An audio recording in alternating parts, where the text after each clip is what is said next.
네, 안녕하세요. 뭉쳐 딴다 뭉딴맨입니다. 이번 승무패 49회차는 유로 2024 조별 예선 14경기입니다. 지난 48회차는 AT 마드리드와 세비야의 날씨 관계로 연기되며 적중 특례가 한 폴 더 생기면서 독식이나 2월이 될 수 있는 회차에서 다수인 48명의 1등 당첨자가 나오면서 많은 갬블러 분들에게 그동안의 노고에 보답하는 회차가 되었습니다. 이번 49회차는 A매치 기간으로 유로 2024 조별 예선 경기인데요. 지난 33회차 승무패가 유로 예선이었는데 놀랍게도 1등 당첨 예상 금액 16억 원이 3회차 2월이 되며 34회차는 44억 원의 대박 회차가 되었었습니다. 33회차도 전력의 차이가 많이 나는 경기들이 많았는데요. 최종표 공식으로 보니까 3순위는 1개만 나왔는데 2순위가 6개 나오면서 2월이 되었는데 다른 회차의 경우라면 2월보다는 당첨이 되는 이변 개수였을 텐데요. 전력차가 많이 나는데 큰 이변보다 작은 이변수가 많으면서 의외의 2월 회차가 되었었습니다.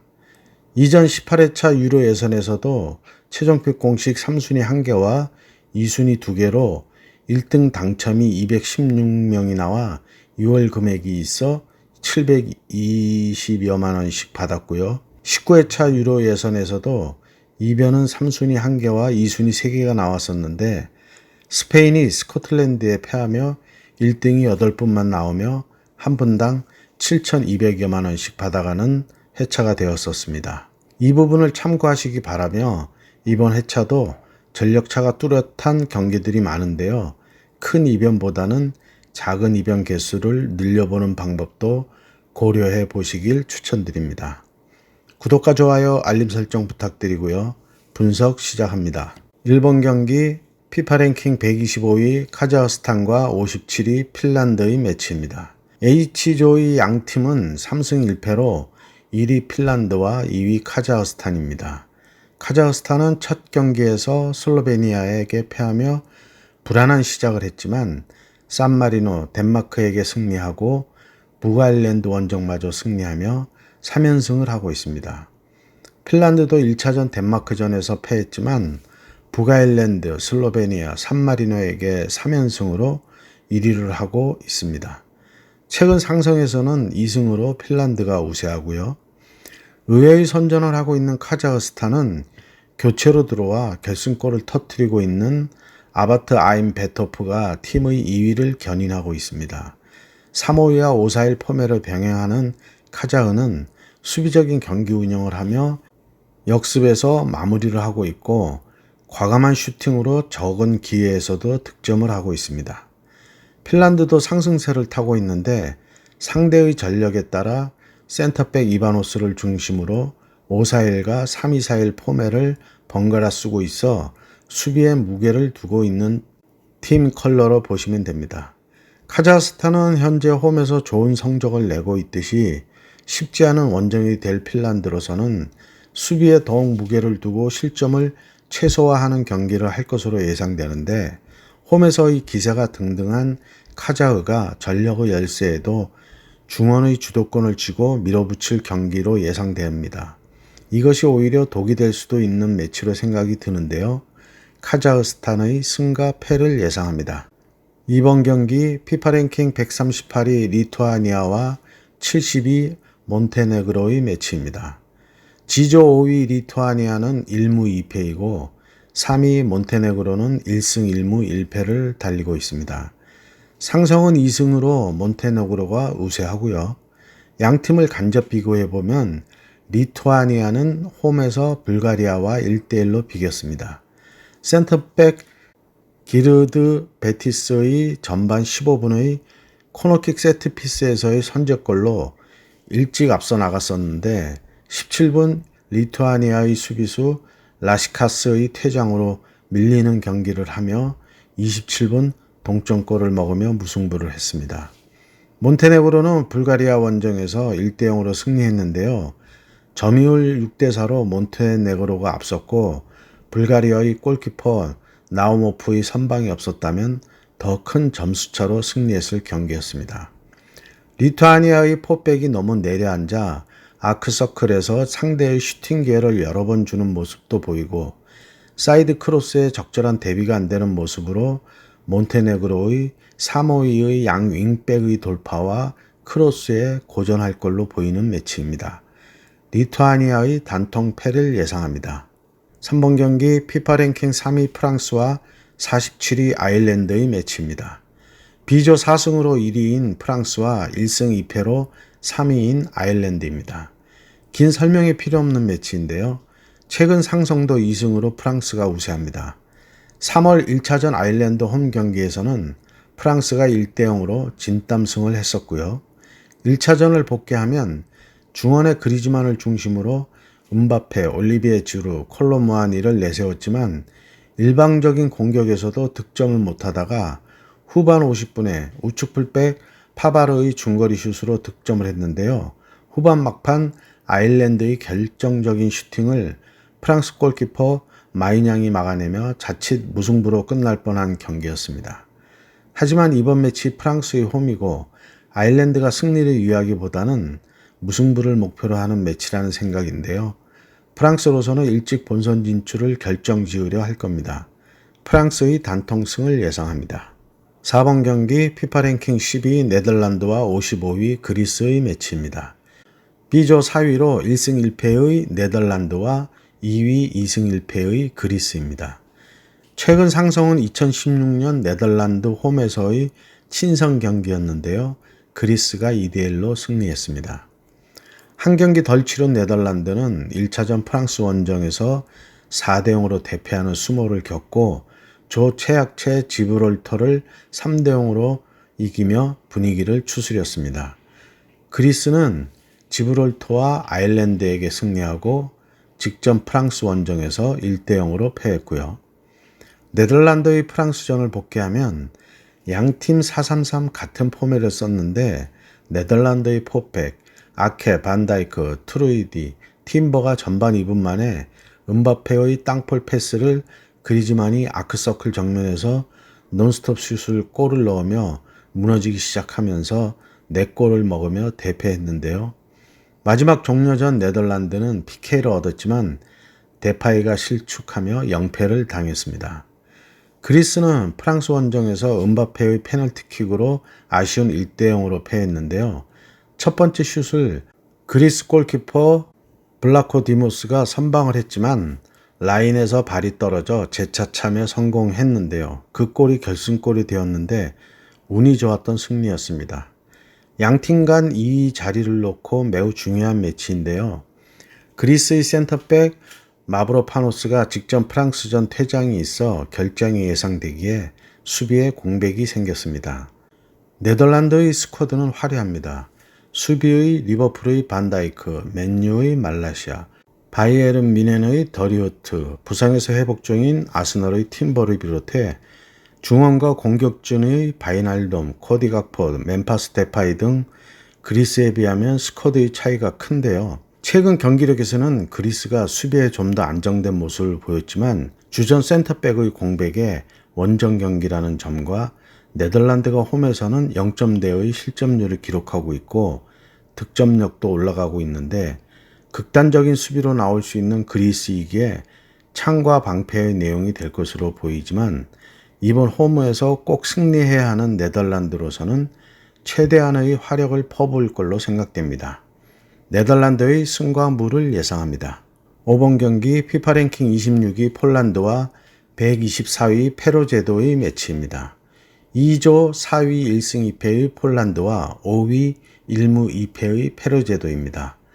폴란드가 몰도바의 원정에서 3대2로 충격패를 당하며 순위가 4위로 처지면서 본선 진출에 빨간불이 켜졌습니다. 페로제도도 체코에게 패하고 약체 몰도바와 비긴 성적을 고려하면 폴란드와의 경기의 향방도 의외의 결과가 나올 수도 있는 매치라 생각인데요. 이번 매치에서 승리가 없다면 본선 진출은 먹구름이 낄 걸로 예상되는데 궁지에 몰린 폴란드의 동기부여가 홈에서 10분 발휘될 걸로 생각은 듭니다. 최근 상성도 없습니다. 노쇠했다고는 하나 그래도 레반도프스키가 있고 또한 나폴리의 지엘린스키가 있는 폴란드의 일방적인 공세가 예상되는 경기입니다. 폴란드의 단통승을 예상합니다. 6번 경기 피파 랭킹 33위 체코와 66위 알바니아의 매치입니다. 2조 2승 1무로 조 1위인 체코이고 2승 1패 2위인 알바니아입니다.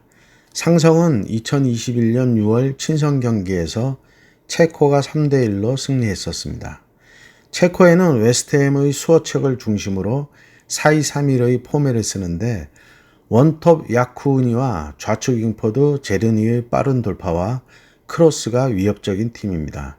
하지만 몰도바와의 경기에서는 일방적인 공세에도 마무리를 못하고 무승부를 했는데요. 알바니아에는 신성 첼시의 아르만도 브로야가 있으나 현재 첼시에서도 경기 출전에 어려움을 겪고 있고 지난 시즌에도 임대를 다녀왔는데 이번 명단에는 빠져 있습니다.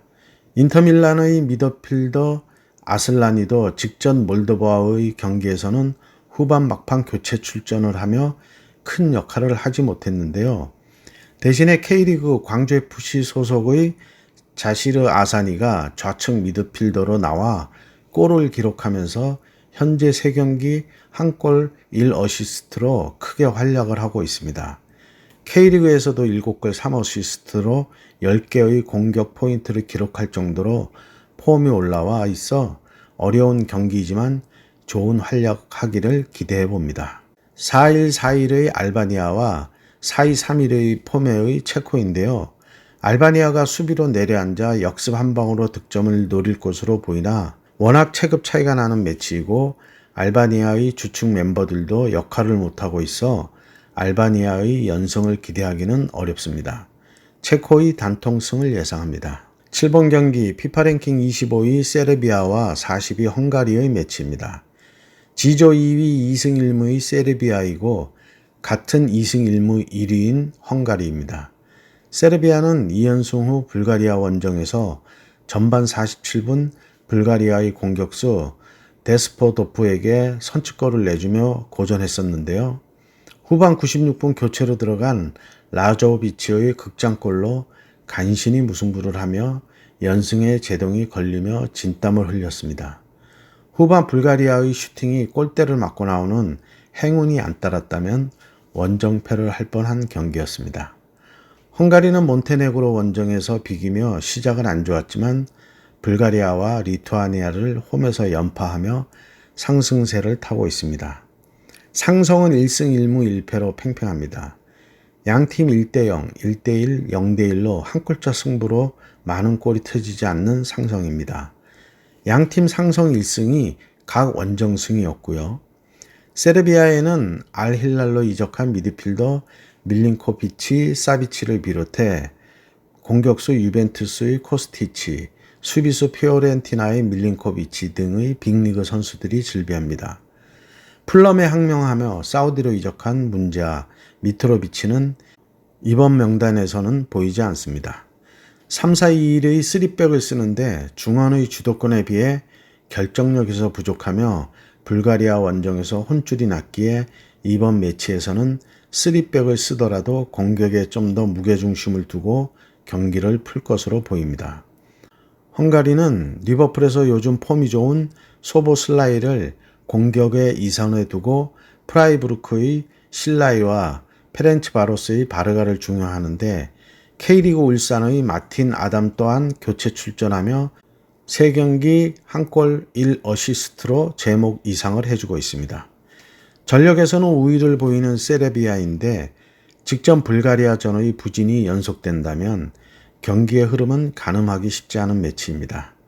문제아이지만 그래도 골 결정력에선 확실한 미트로비치의 공백이 이번 매치에도 영향이 있다면 변수가 될 수도 있을 걸로 생각이 들고요. 예선 초반 약체로 평가받던 헝가리이지만 상승세를 타고 있고 현재 조 1위 헝가리를 무시하고 원픽으로 가기에는 부담이 되는 매치로 세르비아의 승과 패를 예상합니다. 8번 경기 피파 랭킹 65위 슬로베니아와 54위 북아일랜드의 매치입니다. H조 4위로 2승 1무 1패인 슬로베니아이고 5위 1승 3패로 3연패 중인 북아일랜드입니다. H조는 전문가들의 예상을 깨고 덴마크의 부진과 북아일랜드의 침몰로 현재 순위에서도 변동이 심합니다. 상성은 2016년 친선 경기에서 북아일랜드가 1대0으로 승리한 상성이 있습니다. 슬로베니아의 4-4-2 폼에는 강호 덴마크를 맞아서도 크게 밀리지 않는 경기력을 보여주며 전반 25분 공격수 스포라르가 선제골을 넣으며 앞서갔는데요. 비록 전반 종료 전 덴마크의 맨유 공격수 헤이룬에게 동점골을 먹었지만 내용면에서는 대등한 경기였습니다. 북아일랜드는 3연패 중으로 부진한데 전 맨유 수비수 조니 에반스가 이끄는 수비에서 3경기에 1실점으로 선방했지만 득점이 터지지 않는 게 부진의 원인입니다. 직전 카자흐스탄과의 경기에서도 점유율 6대4로 우위였고 슈팅 수에서도 배 이상으로 우위를 점했지만 마무리가 안 되어 1대0으로 패하며 빈공에 시달리고 있습니다. 현재의 팀의 흐름이나 분위기에서는 슬로베니아가 앞서나 더는 물러설 곳이 없는 북아일랜드로서는 사활을 걸 매치로 보이고요. 상성에서 승리를 했었던 기억을 되살려 결정력을 높여 귀중한 1승을 한다면 반전의 기회가 될 수도 있는 매치란 생각이지만 떨어진 분위기가 한 번에 살 수 있을지는 원정이기에 쉽지 않아 보입니다. 슬로베니아의 단통 무승부를 예상합니다. 9번 경기 피파 랭킹 85위 조지아와 5위 스페인의 매치입니다. A조 2위 1승 1무 1패의 조지아이고 5위 1승 1패의 스페인입니다. 상성은 2승 1패로 스페인이 우세하고요. 조지아의 대표적인 선수는 김빈자가 지난 시즌까지 뛰었던 나폴리의 크바라체 헬리아입니다. 그 외의 선수들은 눈에 띄는 선수는 없고요. 스페인은 스타 군단에 비해 적은 경기수라는 이유도 있지만 스코틀랜드에 패하며 5위를 하고 있는데요. 이번 매치를 계기로 순위가 올라갈 것으로 보입니다. 수비수 토트넘의 페드로 포로부터 중원의 로드리, 가비, 니코 윌리엄스, 공격수의 호셀로, 모라타, 피노 등 그 이름값만으로도 화려합니다. 갈 길 바쁜 스페인입니다. 방심보다는 동기부여가 클 이번 매치에서 두 팀의 전력차를 확인할 수 있을 걸로 생각이 듭니다. 조지아의 단통 패를 예상합니다. 10번 경기 피파 랭킹 105위 키프로스와 39위 스코틀랜드의 매치입니다. A조의 5위 3패의 키프로스와 1위 4승의 스코틀랜드입니다. 상성은 3승으로 스코틀랜드의 우세입니다. 긴 설명이 필요 없는 매치인데요. 스코틀랜드의 상승세가 무섭습니다. 맨유의 맥토미니, 빌라의 존 맥긴, 브라이턴의 빌리 길모어 등은 소속팀에서의 활약보다 국대에서의 활약이 더 눈부십니다. 조 최하위가 유력한 키프로스와의 원정에서 확실히 본선 진출을 결정지으려 할 스코틀랜드일 겁니다. 더 이상 기대할 것 없는 키프로스도 2판 4판 맞붙을 걸로 생각되는데 이변이 생긴다면 이번 회차 최고의 이변이 될 매치라는 생각인데요. 그래도 이변은 없을 매치라는 생각입니다.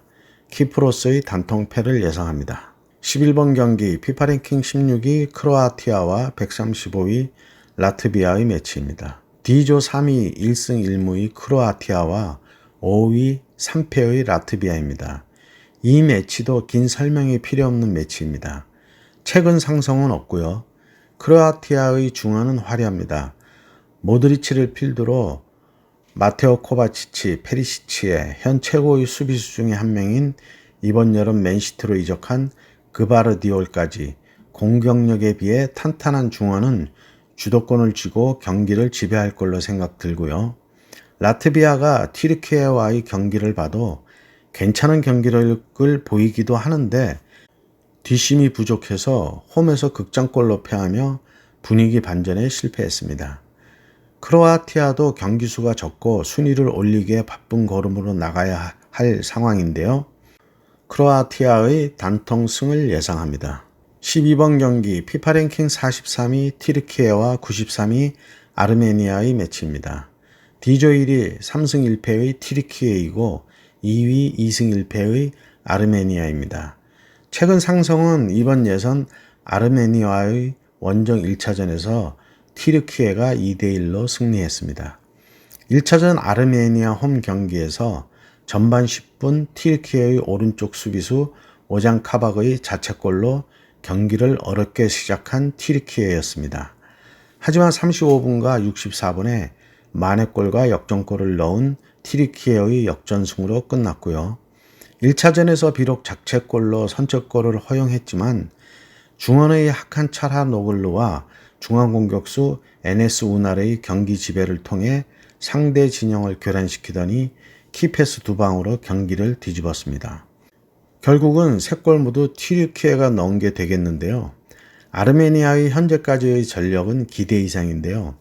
조 2위의 유력한 후보였던 웨일스까지 꺾으며 선전을 하고 있는데 만만치 않은 전력임에는 틀림없습니다.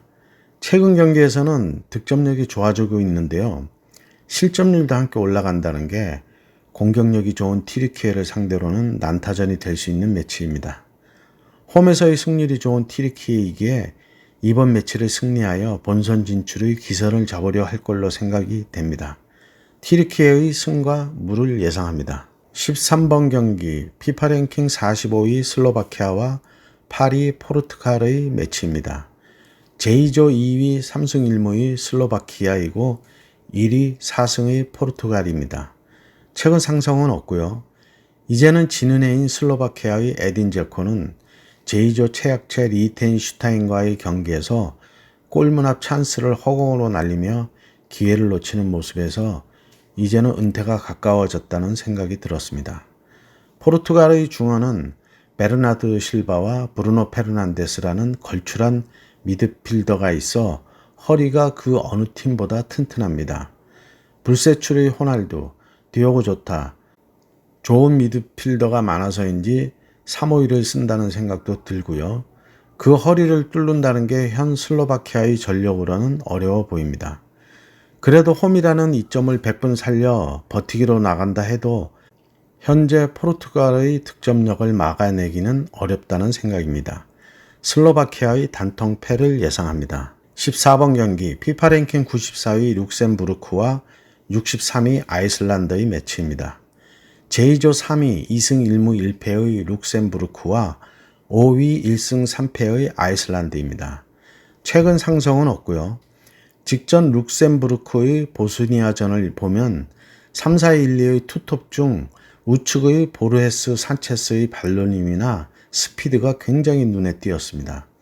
2004년생으로 이제 갓 20세의 선수인데 분데스리가 미넨 글라드바하 소속으로 전도가 유망해 보였습니다. 아이슬란드는 직전 포르투갈과의 홈 경기에서 4-3-3의 중원 우측 미드필더 윌럼슨이 퇴장당해 이번 매치의 결장이 예상되고요. 룩셈부르크는 아직 본선 진출의 한가닥 희망이 있습니다. 플레이오프라도 진출할 수 있는 희망이 보이는 룩셈부르크로서는 홈에서 승리하며 승점 3점을 가져올 기회가 분명한데 아이슬란드가 직전 포르투갈의 공격을 90분간 수적 열세에도 견뎌내는 수비력을 생각하면 룩셈부르크가 득점을 올리는 게 만만치 않아 보이기도 합니다. 룩셈부르크의 승과 무를 예상합니다. 네, 이렇게 해서 14경기 분석을 마치고요. 행운이 함께 하시길 바라겠습니다. 감사합니다.